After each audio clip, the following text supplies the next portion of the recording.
안녕하세요. 다정한 남각정 다락방TV입니다. 오늘도 저의 다락을 찾아주셔서 감사드리고요. 사연 시작해보도록 하겠습니다. 안녕하세요. 저는 32살 주부입니다. 결혼 3년차에 아이는 없고요. 이제 준비 중입니다. 그런데 워낙 스트레스가 많아서 가능할지는 모르겠어요.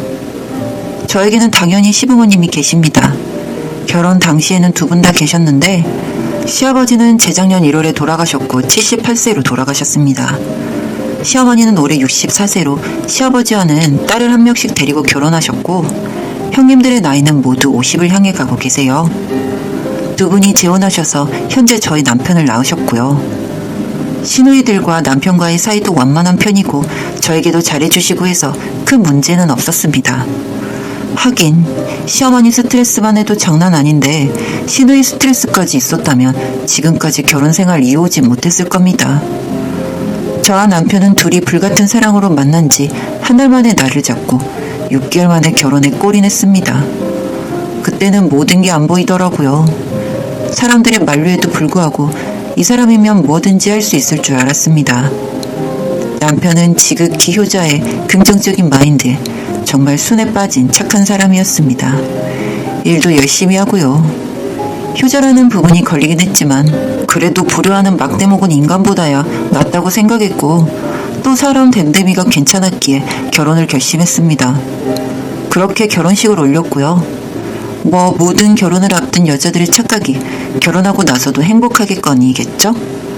하지만 생각보다도 문제는 빨리 저에게 찾아오더군요. 연세도 있던 시부모님이시라서 이렇게까지 전화로 스트레스 주실 줄은 몰랐습니다. 제가 바보 같은 기대를 했던 거였죠. 다들 시댁과 하루에 몇 번 통화하시나요? 저는 하루에 시어머니, 시아버지 교대로 10통화는 했습니다. 아침부터 아버지 전화 와서 애기냐? 예 아버님 언제 와? 점심때도 애기냐? 언제 와? 업무 시간에는 전화 좀 피해달라고 하면 왜 그런다니? 이러십니다. 스트레스 장난 아니었죠. 하지만 워낙 연세도 있으신 분들이라서 최대한 참았습니다. 들이받을 수는 없었으니까요. 거기다가 금전적인 문제까지 시작이 되었습니다. 신랑이 받는 월급이 정말 많지 않았습니다. 그런데 신랑 월급 160만 원 중 120에서 140만 원이 시댁 생활비로 들어갔습니다. 물론 저도 맞벌이를 하기 때문에 그만큼의 월급을 받았지만 이런 상황이다 보니 저축은 꿈도 꿀 수 없었습니다. 생활비뿐만 아니라 연세가 연세인지라 적금 타는 족족 치아에 거기다가 암투병 비용까지 400 가까이 들을 때도 있었습니다. 누님 두 분은 출가 외인이라고 신랑까지도 신경 쓰지 않았고요. 시댁은 말할 것도 없습니다. 그냥 아들 하나 있는데 그 하나가 모든 걸 책임져야 했어요. 그렇지만 제가 정말 스트레스였던 건 이런 것들이 아니었어요. 사실 이런 건 부수적인 것들이었죠. 정말 문제는 바로 시어머니셨습니다. 시어머니는 뭐랄까요? 말로 표현할 수 없는 이상한 분이십니다.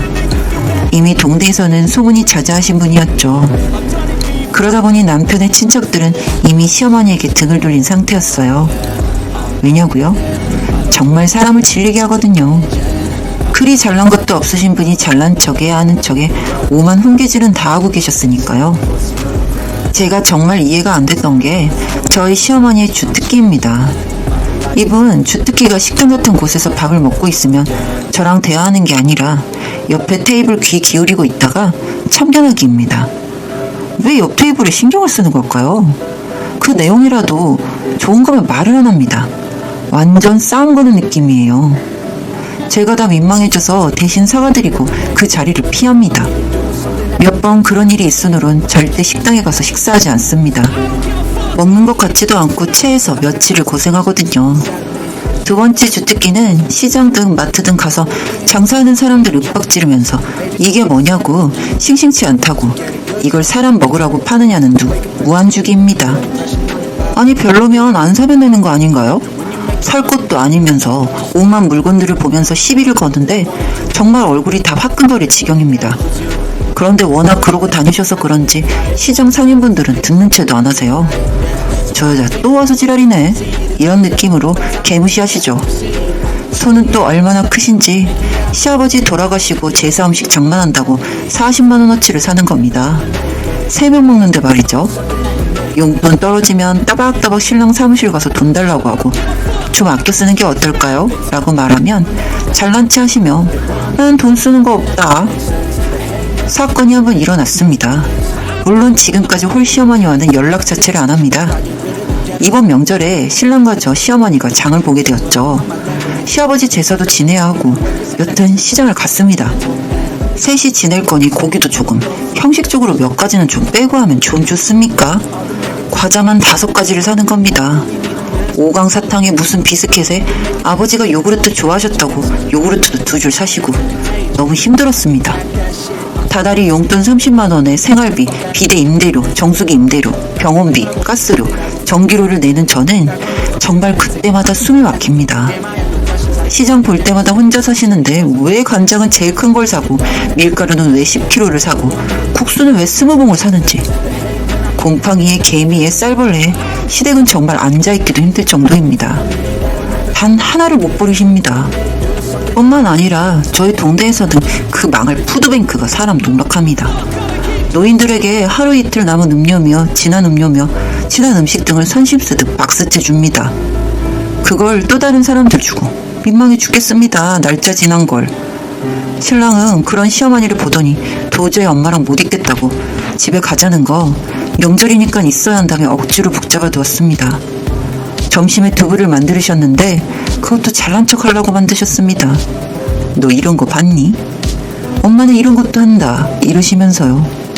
결국 2번 다 실패했습니다. 그걸 놓고 김치찜을 해야 맛있다고 먹기 싫은 거 억지로 먹었는데 김치가 이상한 겁니다. 쓴 거예요. 소화도 안 되고 속이 이상한 상태에서 다음날 전을 부치려고 맛살을 찾았습니다.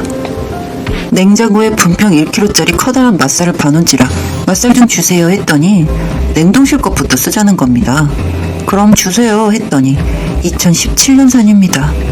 짜증났지만 버리세요 했더만 다시 냉동실로 들어가는 겁니다. 좀 큰 소리로 어머니 했더만 그때부터 이상한 소리 막 뭐라 하시는 겁니다. 듣기도 싫고 속은 이미 부글부글하고 칼 내려놓고 제삿날 온다고 나와버렸습니다. 신랑도 뒤따라 나왔고요.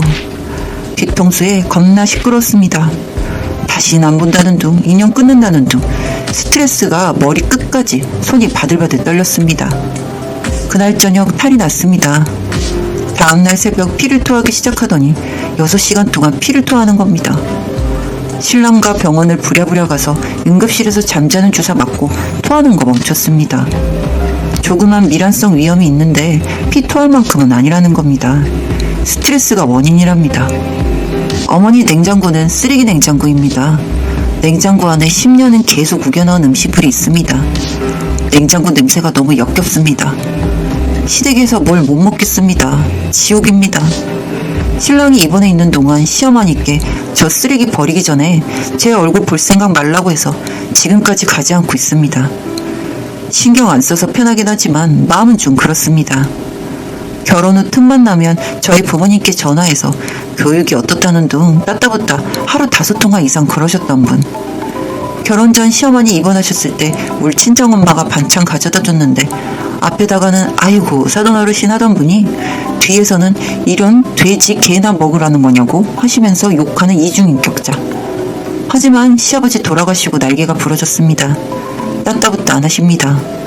시아버지 돌아가시기 전엔 동네에서 제일 나쁜 년 만들더니 시아버지 돌아가시니까 세상에서 제일 착한 며느리 만드십니다. 그리고 제가 드리는 용돈 30만원으로 30만원짜리 화장품 사서 저희 사무실로 오십니다. 세상에서 제일 자상한 시어머니인 양. 그리고 일주일 후 신랑한테 가서 용돈 달라십니다. 그래도 신랑이랑 사는 건 신랑이 제 편입니다. 시누이들이 제 편입니다. 시어머니만 적당히 견딜만 하면 전 너무 행복하겠습니다. 사무실 언니가 부러웠던 말이 있습니다. 시어머니를 존경한다고, 시집 잘 갔다고. 도대체 어떻게 해야 시어머니를 존경할 수 있을까요? 너무 부럽습니다. 제 입장에선 앞으로 제가 죽을 때까지도 그럴 일이 없을 것 같아서요.